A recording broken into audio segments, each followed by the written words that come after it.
Hi, everybody. Thank you so much for having me. My name is Cecilia Slongo, and I am a dancer and choreographer. I am recently finishing my dance film Perseki as part of my capstone, which I am actually graduating this spring. Special thanks to my mentor, Professor Nigel Whitson, who has been an incredible source of support and inspiration throughout the entire project. So, a little bit about Perseki.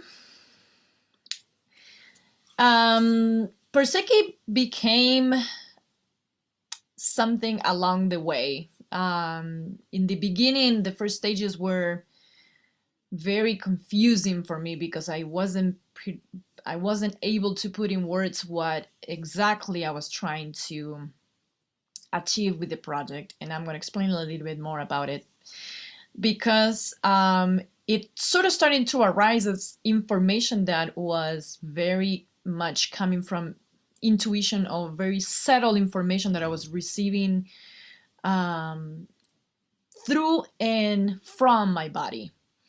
I was it was during protest in the U.S. in LA specifically the last year, which I started to feel a deep connection to the history of my country, which has to do with a recent historical event which has marked the society very deeply. That was the dictatorship of the 70s, which was a very brutal dictatorship, as any dictatorship, but this one actually has left a very, very strong mark in terms of violence and around the activism that many people did against the dictatorship.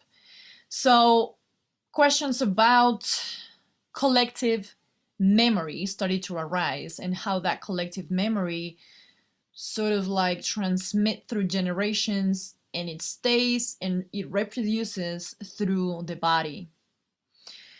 Um, so one of the main challenges that I got when I was coming up with this idea was how I'm gonna show this.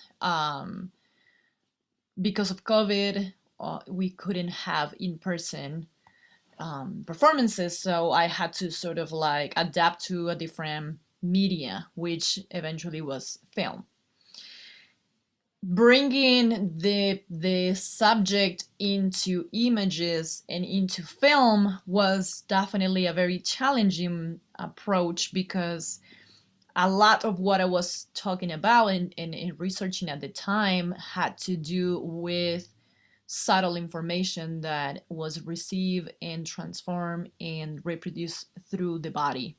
So not having bodies, emotions at the same time, life was something that it scared me a little bit in the beginning. The initial methodology, and it was a methodology that I sort of like continued to have throughout the process. It was about oral transmission. I connected to a lot of people that I knew, either from childhood or contemporaries, and especially people around my generation that are artists themselves and at some point in their lives did some sort of work in relationship to memory and the dictatorship, um, which for me was a key point because it showed me how these memories, these events, these historical events continue to have repercussions even though we are not experiencing them in the real moment or in the time. Evolution of the process. So the transformation in methodologies basically had to do with how I was approaching the physical exploration. The first couple of months of this process, I was in LA, and then I had the chance to travel to Argentina. So that really helped me to be physically in the space where I was trying to gather information from. So being in the land, being in the locations that had a lot to do with the historical event itself really, really, really helped me to go a lot deeper into the process of the research. I continued to have conversations, interviews, and continue to be in dialogue with people that were connected to the history, connected to this idea of memory. And one of them actually is an historian and an art critic that in his lifetime he had a lot of experience around work that has been done in relationship to the past event, the dictatorship. Improvisation has been my main tool in terms of physical exploration, and the locations that I chose were absolutely key for this process to sort of like get final form. I chose two locations for this project. One was in Cordoba City. It's a location that has, well, currently it holds a space for memory for the people that were either kidnapped or killed during the dictatorship. And those places were actually places where people were taken during the dictatorship. And the other location is a natural landscape, which is a salt reservoir, which had a lot more to do with how I was seeing or perceiving or sort of like putting an image to what I think collective memory sort of looks like. Very ambitious, so I'm not saying that that's exactly what I got from the place, but that was kind of the idea. Sound score was another challenge since because of the topic and sort of like the deepness of it, I didn't want the video to be about a sound score specifically, but I wanted the sound score to support the image and support the journey that I was going through. So I used some music that was composed by some of these artists that I was interviewing, and they make specifically for this video. I also was utilizing journaling and poetry writing that I did myself around this topic in the whole process that really sort of helped me to elaborate more what I was experiencing. So in the video, there's some text, some narration mostly, and another sound score that I created in the actual places that I was at, incorporating the ambience, the natural ambient sound. Collaborations were key, absolutely key for this process to happen. I think that's what the topic was about.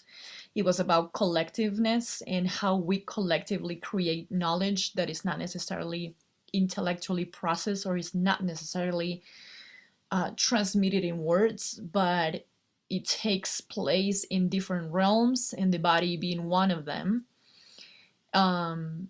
That's why the collaborations were so key for me, because even though it was through interviews and through language, we were discussing how physically or how this knowledge lives in the body and transmits, and you can see different generations affected by it, different generations carrying this information in their own bodies.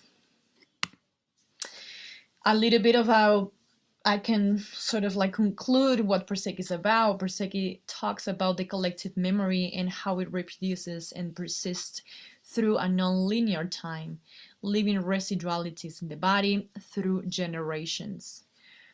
That's kind of like what I conclude, if I can conclude, because I feel this topic is open and it will consistently expand and live and transform. But that's a little bit how I was managing to put it in words. Finally, the link of the video is right here for those who want to. Is a unlisted video, so you need the link to view it. But I invite everybody to watch it and experience it with me, the journey of collective memory. Thank you so much for having me. It's such a pleasure to share this experience with all of you. Thank you.